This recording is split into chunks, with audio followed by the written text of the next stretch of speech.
இப்போ நாம் கிளிக் பேங்க்கில் நீங்கள் ஒரு ப்ராடக்ட் எடுத்து சேல் பண்ணுறதுக்கு முன்னாடி ஆக்சுவலாக எந்த ப்ராடக்ட் எடுத்து சேல்ஸ் பண்ணணும் அப்படிங்கிறத எப்படி செலக்ட் பண்ணுவீங்க? ஆக்சுவலாக வந்து பார்த்தீங்கன்னா கிளிக் பேங்க்கில் 46,000 ப்ராடக்ட்ஸ் இருக்குது. இப்போது அதில் நல்லா சேல்ஸ் ஆகிற ப்ராடக்ட்டும் இருக்கும், இல்லை மோசமாக சேல்ஸ் ஆகிற ப்ராடக்ட்டும் இருக்கும். சப்போஸ் நீங்கள் மோசமாக சேல்ஸ் ஆகிற ப்ராடக்ட் எடுத்து ப்ரமோட் பண்ண ஆரம்பிச்சிங்க அப்படின்னா உங்களுக்கு சேல்ஸ் பெரிய லெவலில் இருக்காது. அப்போ என்ன பண்ணலாம்? நீங்கள் ஒரு ப்ராடக்டை செலக்ட் பண்ணுறதுக்கு முன்னாடி அந்த ப்ராடக்ட் நல்லா மூவ் ஆகுதா, அந்த ப்ராடக்ட்டுக்கு டிமாண்ட் இருக்கா, இல்லை அந்த ப்ராடக்ட் எடுத்து சேல் பண்ணால் நிறைய சேல்ஸ் நடக்குமா, இதெல்லாம் எப்படி கண்டுபிடிப்பீங்க? ஆக்சுவலாக அதுக்கு கொஞ்சம் விஷயம்லாம் இருக்குது. அதெல்லாம் கரெக்டாக பார்த்து ஒரு ப்ராடக்டை செலக்ட் பண்ணீங்க அப்படின்னா ஈஸியாக நீங்கள் நிறைய சேல்ஸ் பண்ண முடியும். இப்போது இந்த மார்க்கெட் பிளேஸை கிளிக் பண்ணுங்கள். இப்போ வந்து பாருங்கள், இப்போ இந்த மாதிரி நிறைய கேட்டகரி இருக்கு இல்லையா? Arts, betting, business, computers, cooking, business, இந்த மாதிரி ஏகப்பட்ட கேட்டகரிஸ் இருக்குது. இப்போது நீங்கள் எந்த கேட்டகரியில் முதல்ல ஒரு ப்ராடக்ட் எடுத்து செலக்ட் பண்ண ப்ரொமோட் பண்ண போகிறீங்க அப்படிங்கிறத முதல்ல ஃபிக்ஸ் பண்ணிக்கோங்க. இப்போ நான் என்ன பண்ணுறேன் அப்படின்னா, இந்த ஹெல்த் அண்ட் ஃபிட்னஸ் இருக்கு இல்லைங்களா, இதில் ஒரு வெயிட் லாஸ் ப்ராடக்ட் இருக்குது. அந்த வெயிட் லாஸ் ப்ராடக்ட் எடுத்து சேல்ஸ் பண்ணலான்ட்டு இருக்கேன்.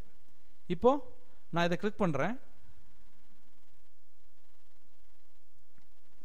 இப்போ வந்து பார்த்துக்குங்க, இந்த ஃபேட் லாஸ் ஃபேக்டர் அப்படிங்கிற இந்த ப்ராடக்ட்டுக்கு ஒரு சேல்ஸுக்கு உங்களுக்கு $44.45 கமிஷன் கொடுக்குறாங்க.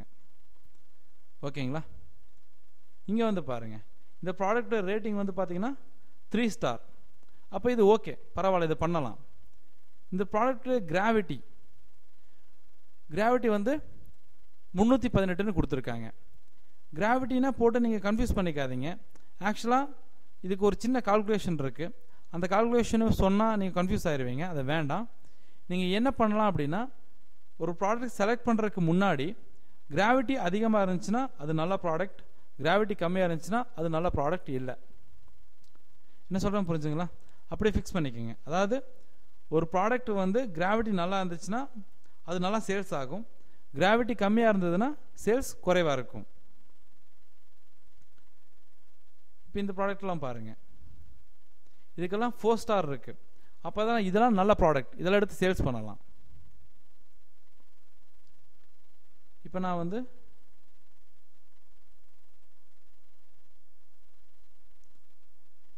இந்த ப்ராடக்டில் இந்த இதில் பாருங்கள், ஆக்சுவலாக ஸ்டார் வந்து 4 ஸ்டார் இருக்குது, தெரியுதுங்களா?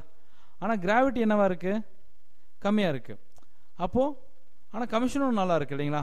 ஒரு சேல்ஸுக்கு வந்து பார்த்தீங்கன்னா உங்களுக்கு $30 கமிஷன் கிடைக்கும். ஒரே ஒரு சேல்ஸுக்கு $30 கமிஷன் கிடைக்கும். ரேட்டிங்கும் 4 ஸ்டார் இருக்குது. ஆனால் கிராவிட்டி என்னவா இருக்குது? 22 தான் இருக்குது. அப்போது நம்மளுக்கு இதுக்கு வேண்டாம். என்ன சொல்கிறேன் புரிஞ்சுதுங்களா? நீங்கள் வந்து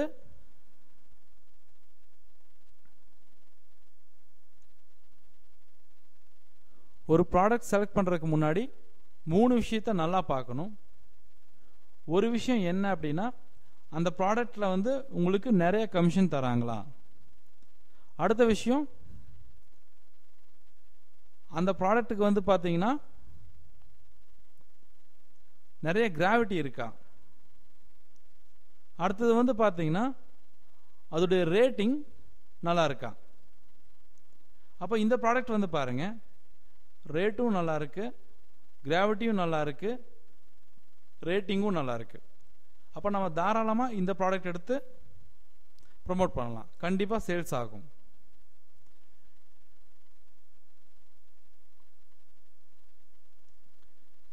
இந்த ப்ராடக்ட் வந்து பாருங்கள், உங்களுக்கு சேல்ஸும் வந்து பார்த்தீங்கன்னா கமிஷனும் நல்லா இருக்குது, கிராவிட்டியும் நல்லா இருக்குது, ஆனால் ரேட்டிங் நல்லா இல்லை.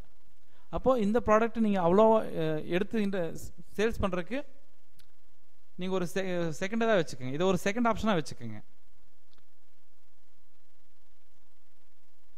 மறுபடியும் சொல்கிறேன், நீங்கள் கிளிக் பேங்க்கில் ஒரு ப்ராடக்ட் எடுத்து சேல் பண்ணுறதுக்கு முன்னாடி 3 விஷயங்களை நல்லா பார்க்கணும். ஒன்று வந்து நிறைய கமிஷன் கிடைக்குதா, அடுத்தது வந்து அதோடைய கிராவிட்டி நல்லா இருக்கா, அடுத்தது அதோடைய ரேட்டிங் நல்லா இருக்கா. இந்த 3 உங்களுக்கு திருப்தி, ஒன்றும் ப்ராப்ளம் இல்லை அப்படின்னு நீங்கள் நினச்சா அந்த ப்ராடக்ட் எடுத்து ப்ரோமோட் பண்ணுங்கள். தேங்க்யூ.